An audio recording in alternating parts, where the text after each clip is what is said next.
या बातमीपत्रात 36 जिल्ह्यातल्या महत्त्वाच्या 72 बातम्यांचा आपण वेगवान आढावा घेऊयात।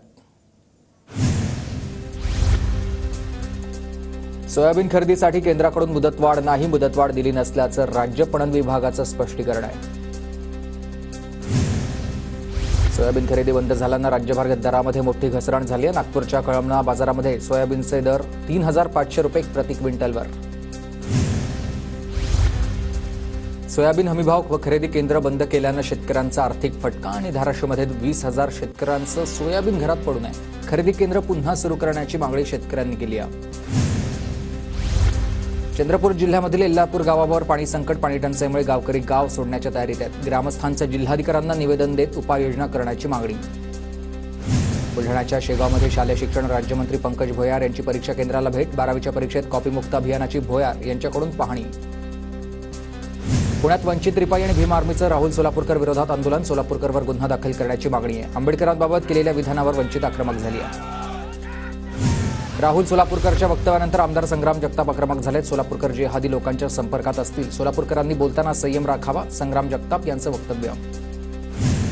सोलापूरकरनं डॉक्टर बाबासाहेब आंबेडकरांबद्दल केलेल्या वक्तव्याची अनुसूचित जाती जमाती आयोगाकडून दखल, सोलापूरकरनं आंबेडकर ब्राह्मण होते याबाबत पुरावे सादर करावेत, अन्यथा कारवाईला सामोरे जा, अनुसूचित जाती जमाती या आयोगाचे उपाध्यक्ष धर्मपाल मेश्राम यांचा इशारा आहे।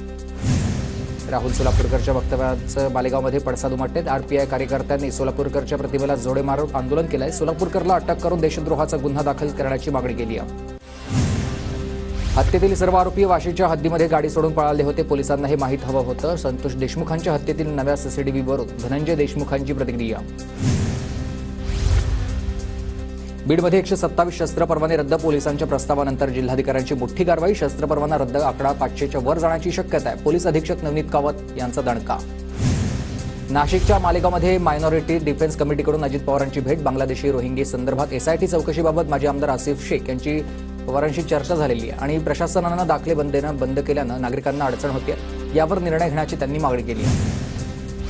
धाराशिवमधील तुळजाभवानी देवीच्या गाभाऱ्याचं नव्यानं बांधकाम करा, पुजाऱ्यांकडून जिल्हाधिकाऱ्यांना निवेदन, गाभाऱ्याचं नव्यानं बांधकाम न केल्यास पुजाऱ्यांकडून आंदोलन करा।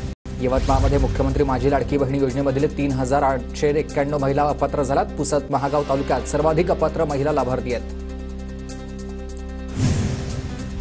वाशिमच्या मनोरा तालुक्यातील सेंद्रिय शेतीची अधिकाऱ्यांकडून पाहणी, शेतकरी विशाल विष्णू ठाकरे यांच्या शेतात अधिकाऱ्यांकडून पाहणी। धुळ्याच्या वरखेडी शिवारात डंपरचे दुचाकीस्वाराला धडक, एकाचा जागीच मृत्यू तर 2 जण गंभीर जखमी आहेत, जखमींवर उपचार सुरू झालेत। छत्रपती संभाजीनगर विमानतळासमोर गाड्या हटवलेल्या म्हणून पालक फळ विक्रेत्यांचा गोंधळ, फळ विक्रेत्यांकडून महानगरपालिकेच्या कर्मचाऱ्यांना अर्वाच्य भाषेत शिवीगाळ, 18 जणांविरोधात गुन्हा दाखल झाला आहे। शिर्डीत पोलीस प्रशासनाच्या विरोधात स्थानिक आक्रमक, ग्रामसेवक पोलीस यांच्या विरोधात ग्रामस्थांचा रोष आणि गुन्हेगारी मोडीत काढा, अन्यथा पोलीस ठाण्याला टाळं ठोका असा इशारा। भंडारात उन्हाळी भात पिकाच्या रोवणीला सुरुवात झाली, पारंपरिक गाणं गात मजुरांकडून आनंदी वातावरणामध्ये रोवणी। साकोळी तालुक्यामधील एकोडी गावात कृष्णा तोराने यांच्या शेतात भाताच्या रोवणीची लगबग। नांदेडच्या नायगाव तालुक्यामध्ये शेतकऱ्यांचा मिरची लागवडीकडे कल, तालुक्यात पारंपरिक पिकासह मिरचीची सर्वाधिक लागवड। नांदेडमधील कंधार तालुक्यात ज्वारी पिकावर चिकटा मावा रोगाचा प्रादुर्भाव वाढलाय, फुलवळ, गवळ, संगमाळी आणि बाबुळगाव या परिसरात ज्वारीचे मोठ्या प्रमाणात उत्पादन घेतलं जात आहे। लाल, केशरी आणि क्वचितच पांढऱ्या रंगाच्या फुलांनी राज्यात घाटामध्ये सर्वत्र बहरलाय पळस, निसर्गाचं नयनरम्य रूप पाहून धरतीवर स्वर्गाची अनुभूती। लागवडीचा देखील खर्च निघत नसल्यानं 15 एकर पेरूची बाग तोडली, जालन्याच्या भोकरदन तालुक्यात पेरू उत्पादक शेतकरी चिंतेत आहेत। अरुण देशमुख असं पेरू उत्पादक शेतकऱ्याचं नाव आहे। रत्नागिरीत काजू बी उत्पादक शेतकऱ्यांना प्रतिकिलो 10 रुपये अनुदान मिळणार, महामंडळाच्या विभागीय कार्यालयाकडून 485 शेतकऱ्यांचे प्रस्ताव पाठवण्यात आले। कोबीला भाव नसल्यानं नाशिकच्या येवल्यात शेतकरी चिंतेत, कोबीच्या शेतामध्ये शेळ्या सोडून पीक नष्ट केलंय। धाराशिवमध्ये शिवजयंती उत्सवाची जोरदार तयारी झाली, छत्रपती शिवाजी महाराज चौकात आकर्षक विद्युत रोषणाईसह देखावा, 19 तारखेपर्यंत विविध सामाजिक आणि सांस्कृतिक कार्यक्रमांचं आयोजन। धाराशिव जिल्ह्यातील विविध महामंडळाच्या लाभार्थ्यांची प्रलंबित प्रकरणं त्वरित निकाली काढा, आमदार कैलास पाटलांकडून जिल्हाधिकाऱ्यांच्या आढावा बैठकीत या सूचना। पुण्याच्या येवली गावामध्ये 3 कोटी रुपयांच्या विविध विकास कामांचं भूमिपूजन, राष्ट्रवादीचे आमदार शंकर मांडेकर यांच्या हस्ते भूमिपूजन करण्यात आलंय। भिवंडी पालिका क्रीडा महोत्सवामधील गुणवंत विद्यार्थ्यांचा गौरव, पालिका आयुक्तांच्या हस्ते प्रमाणपत्र देऊन विद्यार्थ्यांचा गौरव। नागपूरच्या कुख्यात चोरट्याकडून टोळीकडून महिला पोलिसाच्या बंद घरात चोरी, सोन्या चांदीच्या दागिन्यांसह मुद्देमाल हस्तगत, दोघांना अटक तर एक फरार, पोलिसांकडून शोध सुरू आहे. नांदेडच्या लोहा तालुक्यातील घोटाळगा शिवारामध्ये मगर आढळली आहे. 1.5 वर्षाच्या नर जातीच्या मगरीचं वन विभागाकडून रेस्क्यू करण्यात आलंय. धुळे महापालिकेच्या मराठी शाळेची अत्यंत दयनीय अवस्था. गेल्या काही वर्षांमध्ये मराठी शाळेची संख्या 60 वरून 19 वर आली आहे. हिंगोली तालुक्यातील बोराळा शिवारात जलसंपदा विभागाच्या वतीनं 15 हेक्टरमध्ये साठवण तलावाचं काम सुरू, मात्र दर्जाहीन काम होत असल्याचा आरोप करत शेतकऱ्यांनी काम थांबवलंय. खंडाळा शिरवळ ते साताऱ्याकडे जाणाऱ्या मार्गावरील अतिक्रमण लोणंद नगरपंचायतीने हटवलंय. अतिक्रमण हटवा मोहिमेमुळे स्थानिक नागरिकांमध्ये समाधान.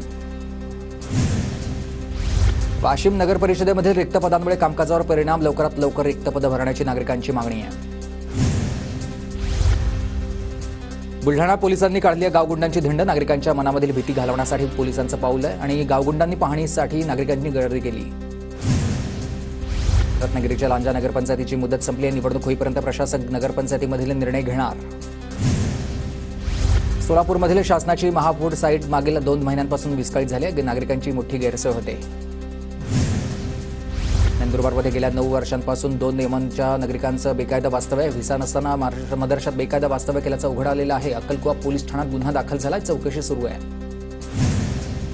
सोलापूरमध्ये विविध क्षेत्रात उल्लेखनीय काम करणाऱ्या महिलांचा रमाईची लेख पुरस्कारांना सन्मान. माता रमाई आंबेडकरांच्या जयंतीनिमित्त पुरस्कार सोहळ्याचं आयोजन. रमाई सेवाभावी शिक्षण संस्थेच्या वतीनं हा सन्मान. परभणीच्या पूर्णा शहरात रस्त्याचं काम संथगतीनं सुरू आहे. नागरिकांची तारांबळ होते. प्रशासनाला दखल घेण्याची नागरिकांची मागणी आहे. परभणी शहरातील रस्त्यांची दुरावस्था, प्रवास करताना नागरिकांची कसरत. लवकरात लवकर रस्त्यांची दुरुस्ती करण्याची नागरिकांची मागणी आहे. वाशिम शहरातील मुख्य रस्त्यांची दुरावस्था, वाहन चालक आणि पादचाऱ्यांचे हाल. तातडीनं रस्ता दुरुस्त करण्याची नागरिकांची मागणी.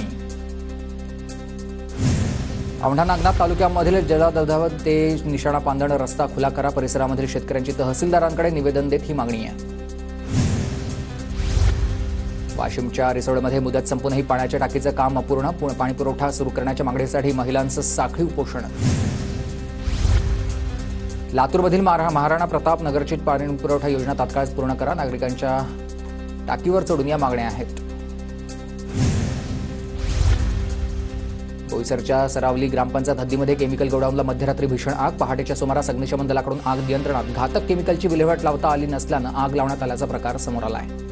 नागपूरमध्ये महिलेवर अत्याचार करत व्हिडिओ बनवून ब्लॅकमेल करणाऱ्याला अटक. पीडित महिलेच्या जबाबावरून आरोपीला अटक करण्यात आली. पोलिसांनी आरोपीला बेड्या घालत वस्तीमधून त्याची धिंड देखील काढली. पालघर रेल्वे स्थानकावर प्रवाशांचा अपघात झाला. पालघरमधील रुग्णालयात जखमी प्रवाशावर उपचार सुरू झालेत. प्रवाशाची प्रकृती चिंताजनक असल्याची माहिती आहे.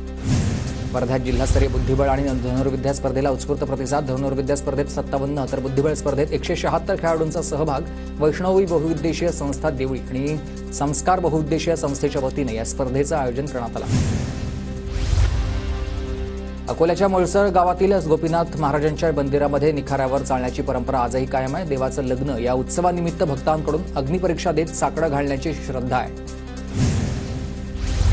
जळगावच्या वाघोळे येथील श्री सीताराम मुंजोबा महाराजांच्या यात्रोत्सवाला प्रारंभ. मध्य प्रदेश आणि खानदेशातील लाखो भाविक दाखल. 4 दिवस चालणार यात्रोत्सव. या यात्रोत्सवाला 200 वर्षांची परंपरा आहे.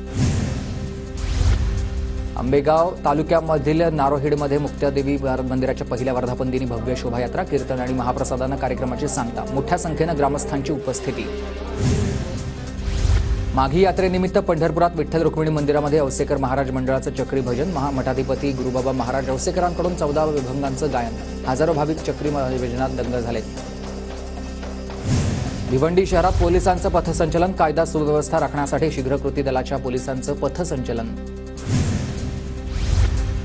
एसटीच्या भाडेवाढीमुळे वेगवेगळ्या योजनेच्या पासेसमधून जळगावातील विद्यार्थ्यांचा प्रवास. अहिल्याबाई होळकर योजनेतून विद्यार्थ्यांना पास सुविधा. शालेय विद्यार्थी पास योजनेत 50% शासन अनुदान असेल. जळगाव रेल्वे स्थानक आणि यार्डात नवीन 75 सीसीटीव्ही बसवण्यात येतील. प्रवाशांच्या सुरक्षिततेसह रेल्वे यार्डामधील चोऱ्यांवर नियंत्रण ठेवण्यासाठी निर्णय. यासंबंधीचा प्रस्ताव मध्य रेल्वेच्या भुसावळ डीआरएम कार्यालयाकडे पाठवला आहे. पुण्यातील चंदगडमध्ये सिमेंटचा डंपर डिव्हायडरवर आढळलेला आहे आणि अपघातामुळेच परिसरात वाहतूक कोंडी झाली. सुदैवानं कोणतीही जीवितहानी मात्र नाहीये. अमरावतीवरून पुण्याला जाणाऱ्या एसटीचं मागचं टायर आपोआप निघाले. सुदैवानं कोणतीही जीवितहानी नाही. आगार व्यवस्थापक आणि मेंटेनन्स सुपरवायझर यांना निलंबित करण्याची भाजप पदाधिकाऱ्यांची मागणी आहे. गडचिरोलीमध्ये दुचाकी चोरी करणाऱ्या टोळीच्या मुख्य आरोपी पोलिसांच्या ताब्यात आहे. 6 दुचाकी जप्त करण्यात आल्या. अतिरिक्त पोलिसांच्या शोध मोहिमेला यश आलंय. नागपुरात 90 लाख रुपये खर्चून तयार केलेला स्मार्ट कंपोस्ट प्रकल्प धुळखात. रविनगर परिसरात कचऱ्यावर प्रक्रिया करण्यासाठी प्रकल्प उभारण्यात आला होता.